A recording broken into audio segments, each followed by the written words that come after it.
Now, so often disputes arise between buyers and sellers because of clauses in the sale agreement that may have some grey areas as it pertains to the specific property transaction. Up next, we look at some of these clauses and we find out how potential disputes can be prevented.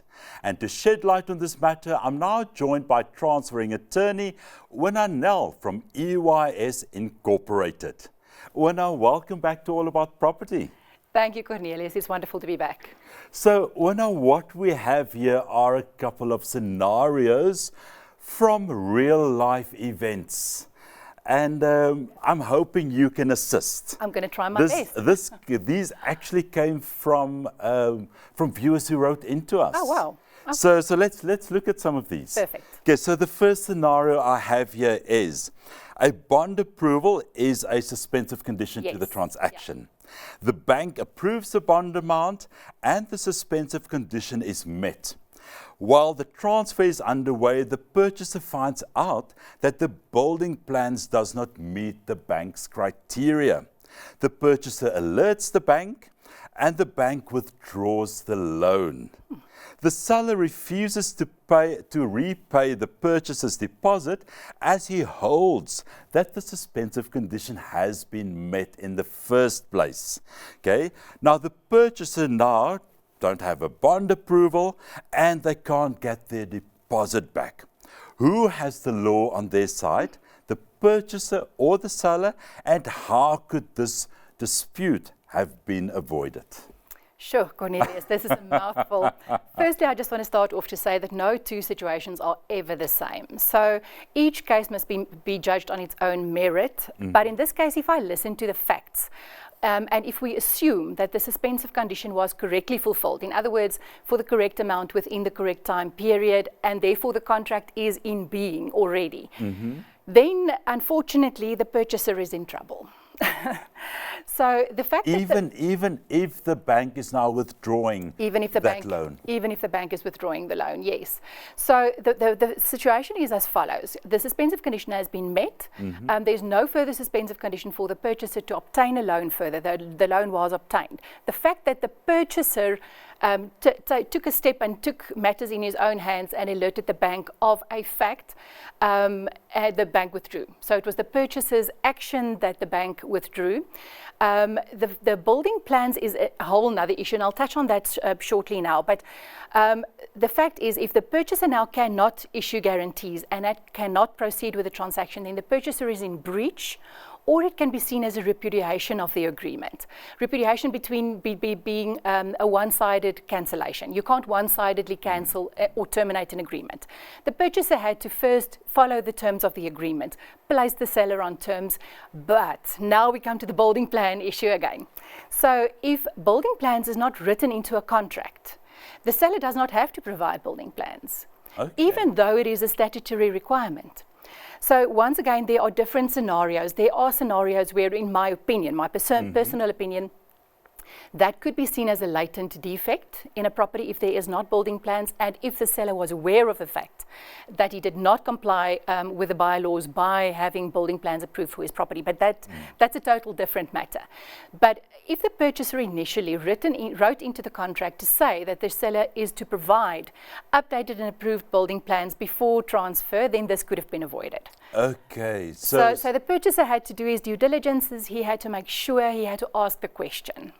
It can't be an afterthought. And like you say, if it's not in the contract, because you as a transferring attorney, you follow instruction based on what's in the contract. Yes, I can literally only work on the contract. So I need to enforce the contract terms, and if building plans is not a contract term, then unfortunately I cannot enforce that. So once again, I see this a lot, and this is something that I really want to urge purchasers, please write it into the contract. Do your due diligences. Make sure that you have updated and approved building plans, because I mean, I can go as far as to say that you can buy a property where you even have to break down a portion of the property if it's not on building plan and if it encroaches, for instance. So make sure about that. Okay, purchasers, sorry about that. Let's go to the next scenario. Sure. Okay, and this viewer wrote in. He said, a purchaser and seller agreed on the sale agreement. After the purchaser took occupation, he noticed that the bar counter and 4 bar chairs were missing. It was not fixed with screws, but the bar counter was fitted into and formed part of a shelf that was fitted with screws in the bar. The seller was of the view that the bar counter was not fitted with screws, therefore he removed it.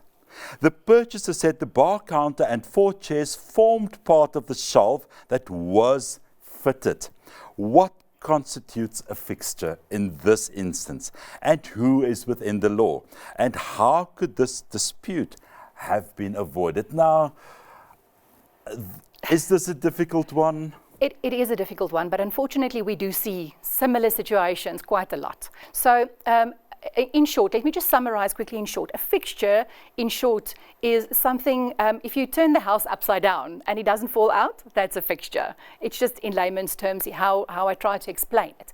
A fitting, on the other hand, is something that is fitted into the property that can be loose standing, movable in other words, or it can be affixed by a screw or a bolt, not a bolt, a screw, a little screw, or a hook where it's hang on or something like that.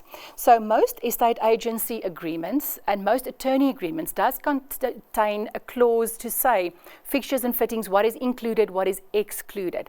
Once again, have a good look at that, make sure that everything is included in there. And it does leave space for the seller and the purchaser to provide. I want a pot plant included, etc., etc. Now, in this scenario, in my personal opinion, once again, I have to get a bit more information about this, but in my personal opinion, the bar counter and the stools would be seen as a fixture. There are certain movable items that by nature becomes a fixture, even though it's not a fixture. And it'll depend on various factors. It'll depend on the intent of the parties.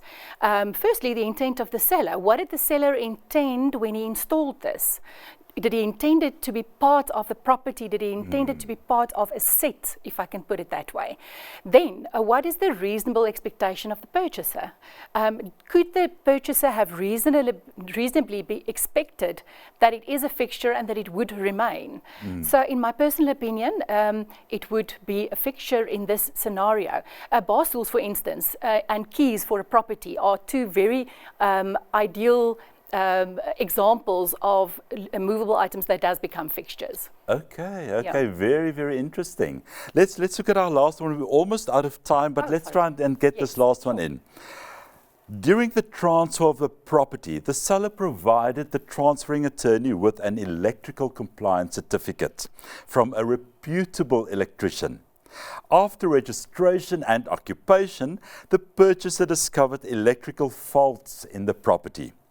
He then got an electrician in who confirmed that there were major electrical faults to the property and will cost 200,000 rand. Ouch. The purchaser is of the opinion that the electrical compliance certificate that was provided was fraudulent, and he now wants the seller to pay the 200,000 rand. The seller is of the view that he met all his obligations during the sale of the property and has no more responsibilities with regards to the property. What happens in this instance? So it is the seller's responsibility to provide a valid ECOC, electrical compliance certificate, by a qualified electrical tester. So that is the seller's responsibility, no doubt about it. So if the purchaser is of opinion, or the purchaser has proof that there are still electrical faults, he has 2 options. He can go back to the seller and demand from the seller that the faults be corrected and the electrical COC issued, or he can go to the electrician and he can claim from the electrician that the electrician fixed it at the electrician's cost, because he had the responsibility of checking it beforehand. If the electrician is not willing to do so, then he can be reported at the ECB. So that is your 2 scenarios. Your problem is that the seller most probably didn't even know. I don't know what's going on with my electrical wiring. Yeah. So most probably he trusted the electrical tester, or indeed, if the certificate is fraudulent, then obviously the seller is in trouble. If he didn't have it properly tested, then the seller is in trouble, and he will have to fix it at his own cost. Ona, any advice for buyers and sellers to just avoid disputes during a transaction? please just make sure. Seller, go through your own house. I know it's a second-hand property. I know that you don't even see your faults anymore. Make sure, walk through your property, go through it with your estate agent, bring in somebody knowledgeable, make sure that you disclose everything to your purchaser, otherwise you're going to be in trouble. Purchaser, make sure, do your due diligences, read through the agreements, ask the questions, write in. If you're not sure, write it in anyway. Make sure that it's in the agreement, because the written agreement is what is going to be enforced in the end of the day. Ask your estate agent, ask your attorney. I love that. I love that. Ona, thank you so much. Always lovely chatting to you. Thank you so much, Cornelius.